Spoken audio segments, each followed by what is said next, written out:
Today on the Bourbon Bites podcast, I'm reviewing Russell's Reserve 13-year-old bourbon and talking about the new whiskeys and video games coming out this month.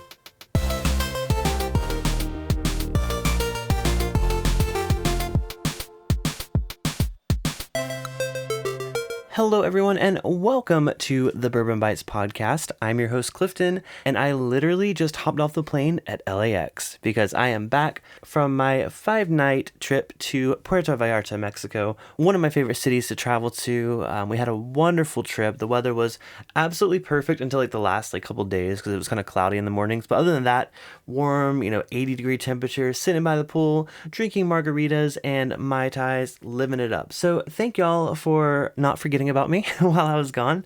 I tried to make sure I timed it where I would still be able to put out a podcast and live stream after I got back. So I don't really have too much planned for this episode. I wanted to do a bit of research before I got back, but it was just such a crazy trip. I didn't really keep up with all the whiskey news and all the gaming news, but I thought this would be a fun opportunity to talk about maybe some new releases that I know for sure are coming out this month in both whiskey and video games, as well as review my lottery bottle that I won from K&L Wine and Spirits, my local whiskey store here in Hollywood area. And that is Russell's Reserve 13-year-old Kentucky Straight Bourbon Whiskey. So let's go and get that cork popped for the first time.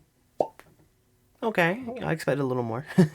Oh, it already smells good just popping the cork. Let's go and get it poured. A little bit of a bigger pour than normal because I was debating whether I was going to, do a dry week to recover from my excessive drinking from this vacation. But I literally have so much to do. I have my stream on Thursday. Matt Madness, the rematch, is going to be this Friday. So if you listen to this episode, it's going to be later today.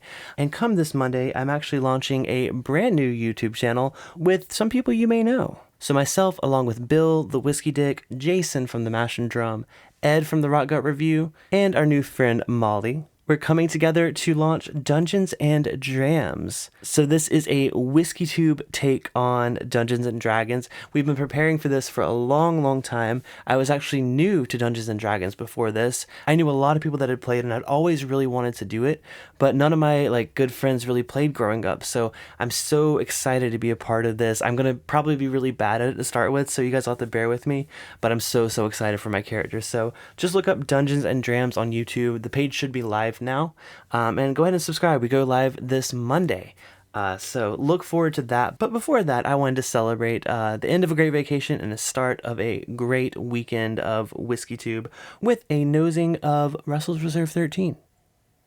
Oh man, that's it. I knew I wanted to have this as soon as I tried it. So when I did it blind on a Twitch stream, I literally thought this was a vintage whiskey. It smells very similar to some of the vintage Jim Beam or actually Wild Turkey that I have from the 70s and 80s. And I think that's what I guessed it was. I don't remember. It was mid a gaming stream, but I didn't guess Wild Turkey. I definitely didn't get that, but I definitely said that this smells old. This has that characteristic. I don't know what it is exactly about vintage whiskey that has such a unique nose. A lot of people say, it's because they didn't clean the pipes and you're getting a lot more of that leftover, flavor. I don't know for sure. But I do think that vintage whiskey has a very unique taste. And surprisingly, this 13-year-old Russell's Reserve has it. So that right on the nose is it smells really good. And I know I'm going to like it just based on the nose. By the way, I did just pay MSRP on this, so $70, although I know it goes a lot crazier on secondary, but the good thing about the K&L lottery is they do not inflate the prices of these bottles. You're getting them at MSRP, so I was very, very happy to pay $70 for this bourbon. Also, I forgot to mention, but this is actually barrel proof, so it's 114.8 proof. It is non-chill filtered. That's actually one of the highest proof Wild Turkey I've had other than some Rare Breed.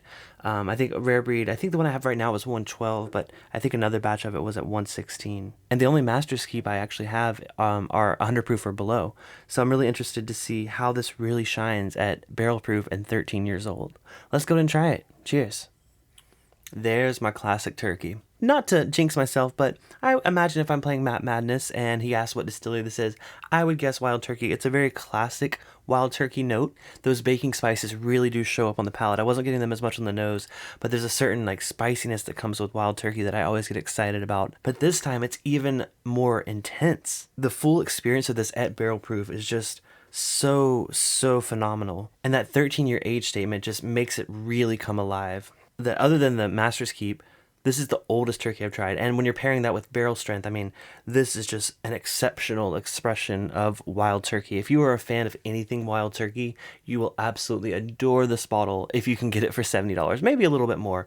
Honestly, this has LE written all over it in terms of taste. It has the luxurious mouthfeel that I always associate with the limited edition bourbon. I feel like if I'm not still lingering it and tasting on it, several minutes after I had my last sip, it doesn't taste special to me. This is still lingering as I go in for my second sip. On second sip, I'm going back to the fruitiness. Now, to me, I was getting red fruit on the nose of this, but to me, this is a bit citrusy. It's almost like a do I want to say old fashioned? Yeah, it's almost like an old fashioned in the glass. Even with the orange, like the expressed orange peel on it. Maybe like if you burn the orange peel a little bit, like with the lighter, and then you express it.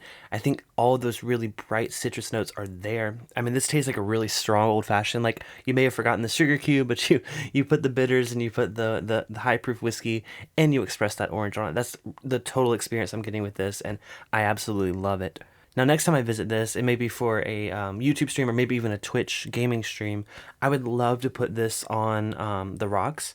I think this on like a big solid ice cube would taste phenomenal and really cocktail-like. I really don't feel the burn with this. It's 114.8 proof, but it's so balanced and so mellow, and it travels slowly across your palate that you're not hit up front with that high proof. If anything, I guess it expresses itself more on the finish. You can feel it. You can feel the Kentucky burn in your throat. But it's a very, very delightful, delicious pour. I mean, if you get your chance to try this, please do. It's worth every penny at retail.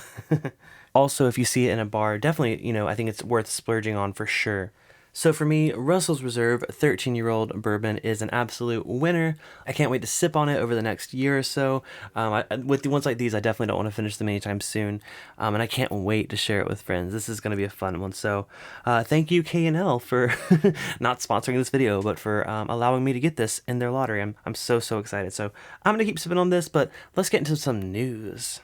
So even though I was away from keyboard on my vacation, I still was getting the email alerts from all the press releases from the major distilleries, and there's a lot of new things coming out soon. First of which comes to us from none other than Heaven Hill with their new ultra premium line called the Heritage Collection. So you may be familiar with their Parker's Heritage line, which is what they consider their more experimental line. They have some crazy, heavily toasted finishes, as well as some curacao finished bourbon. This, on the other hand, is going to be an ultra premium, ultra aged product. So this first release is going to be a 17-year-old barrel proof bourbon, which, my ears perked up as soon as I heard, 17-year barrel proof Heaven Hill, like, what? So this is the first edition. It's planned to be, I don't know if it's going to be a yearly release. I would assume so, kind of like Parker's Heritage. But this one features their standard mash bill, the same one that's used in Elijah Craig barrel proof. And it comes in at 118.2 proof. So while this carries an age statement of 17 years, 28% of it is made of 20-year-old bourbon, 44% of it is 19-year-old bourbon, and 28% of it is that 17-year-old bourbon. So really, even though it's labeled as 17 years, there's a lot older stock in these bottles. So as quickly as I became excited for this, just as quick did my hopes drop when I realized that this is going to be a $275 bottle. Not only that, but it's going to be extremely limited. I imagine it's probably going to only be released at the distillery. There's no information in terms of the actual release date yet. We just know it's coming out later this spring. But the cool thing is it does come in a really nice box. I mean, the presentation's definitely there, similar to the premium Heaven Hill products we've seen in the past, like the 27-year-old barrel proof, which is a lot more money. But honestly, $275, I would be really tempted if this popped up at K&L, let's say, for $275, I probably would buy it. I'm not gonna lie. Okay, listen. Y'all know Elijah Craig Barrel Proof is my favorite bourbon, just in terms of price.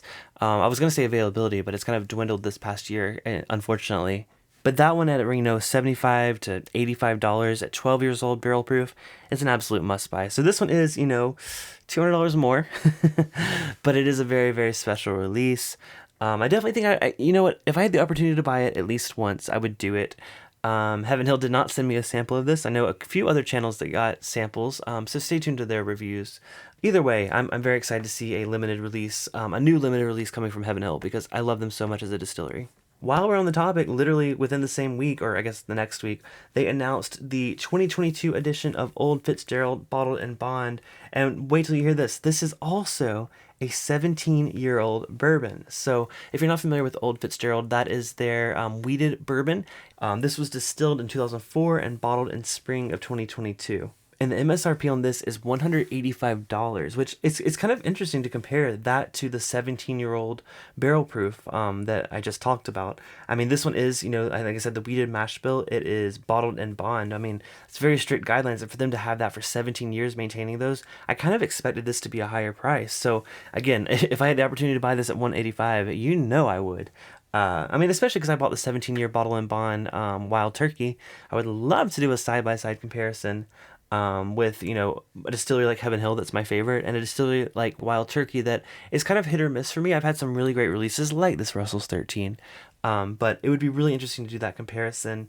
And finally, one more bourbon release that I just got the info on, and that's Fourgate's new Batch 18 bourbon. So this batch is called Saint Charant. It is a 7-year-old Kentucky straight bourbon finished in cognac casks. So I recently had Bill Straub from Fourgate on my channel over on YouTube. We did a live stream tasting through their Bluegrass Trilogy, which were 3 different finished bourbons. They were all fantastic, and this is going to be probably, no doubt, a hitter from them. Speaking of which, this will come in at $199. It's going to be available in Kentucky, Indiana, Tennessee, Louisiana, Georgia, and Texas. But you can also buy bottles online at places like Sealbox, Bourbon Outfitter, and Caskers.com. And lastly, I want to talk about some new video games and remastered video games that are coming out this month. Now, some of these are already out, including the new edition of Gran Turismo, Gran Turismo 7. I actually haven't played much of these, but I know people are huge fans of the series. This came out on March 4th for both PS4 and PS5. There are going to be over 420 cars to play with and over 90 tracks, including famous ones from earlier games. So if you missed my news a couple weeks ago, Mario Kart was actually coming out with an updated version of Mario Kart 8 that included maps from pretty much all the previous Mario Kart games. That's coming out later this year, I think, on Switch. Actually, it might already be out. I need to follow up about that because I definitely want to buy that when that comes out. But yeah, I'm more of a fan of those type of games, but I know people love the racing games, so you like what you like. Also coming out on the same day that this podcast is being released, WWE 2K22 is going to be out on PS4, PS5, Xbox One, Xbox Series X and S, and PC. So cross-platform here. And of course, I'm going to mention the GTA 5 remaster coming out on next-gen consoles. This is coming out on March 15th. This is set to be one of the biggest game releases of the year. They are totally remastering. I mean, these games came out in 2013 on like PS3 and Xbox 360. We are now on our 3rd generation of Grand Theft Auto 5, and you know what? I couldn't be happier. I've had it on PC for a while. That's, my platform of choice. But I love to see that they are continuing to support this game, continuing to remaster it and update it, and add content for old and new gamers alike. So I probably won't pick that up because obviously I already have it on PC. But I will definitely be watching some graphics comparisons. Those are always really fun to see, comparing the PC version to the, PS3 to the PS4 to now the PS5 version. That should be really fun to watch. Also, another one of the most anticipated games, there is a game called Tunic coming to Xbox as well as PC. This is a indie action adventure game, and the main character is this adorable little fox. Honestly, if you have a cute protagonist to your game, I'm absolutely going to play it. But this seems like a really fun action adventure kind of puzzle game, kind of like Legend of Zelda-esque, just based on what I'm seeing on it here so far. But it looks absolutely beautiful, so definitely keep an eye on that one. Definitely would be one I would stream if I pick it up. And just so you're aware, a couple of other new games coming this month include Stranger of Paradise Final Fantasy Origin coming March 18th, A Memoir Blue coming March 24th, Tiny Tina's Wonderlands coming March 25th, and Weird West coming 31st of March. So very cool indie games coming out, as well as some big names. Let me know on our Discord server which ones you will be picking up, which if you're not yet a member of, you can go to bourbonbites.com and scroll to the Discord link down at the bottom of that link tree. It's where we have all of our fun hangouts for Patreon, as well as some naughty Bourbon Bits 18 plus content. But with that, this has been Bourbon Bites Whiskey Reviews with a gaming twist. Cheers, and I'll talk to you next episode.